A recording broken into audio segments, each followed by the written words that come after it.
मना मानसी दुःख आणू नको रे, मना सर्वथा शोक चिंता नको रे.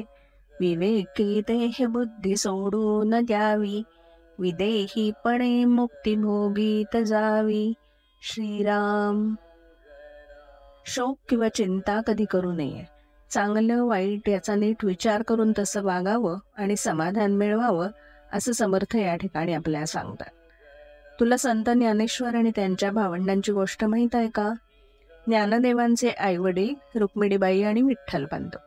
निवृत्ती, सोपान, मुक्ता ही आणखी 3 भावंड होती ज्ञानदेवांना. पण वडील विठ्ठलपंत हे संन्यास घेऊन घरी परत आल्यामुळे गावातली सगळी लोक या सर्व भावंडांना खूप त्रास देत असत. मुंज झाली नाही म्हणून गावात कोणी त्यांना माधुकरी घालत नसत आणि संन्याशाची मुलं म्हणून कोणी त्यांची मुंज करत नसत. खूप खूप हाल सोसले चारही भावंडांनी. आम्ही चांगल्या आईवडिलांचीच मुलं आहोत, आम्हाला मुंज करण्याची परवानगी द्यावी, असे शुद्धीपत्र पैठणून आणा, मग बघू, असा गावातील गुरुजींनी पंडितांनी निर्णय दिला. तिथंही काम झालं नाहीच. इतक्या भरपूर अडचणी येऊनही ही चारही भावंडे कोणाशी भांडली नाहीत किंवा वाईट वाटून घेत बसली नाहीत. चांगलं काय वाईट काय याचा सर्वांनी नीट विचार केला. शेवटी ज्ञानदेवांनी पैठणलाच रेड्याने वेद, श्लोक, प्रार्थना म्हटलेली दाखवली आणि सगळेच नवल करू लागले. आता मात्र गावातील सर्व लोक त्यांना मानू लागले. इतका त्रास झाला म्हणून सगळे चिडले असते, वाईट वाटून घरीच बसले असते, तर पैठणपर्यंत गेले असते का? नाही ना.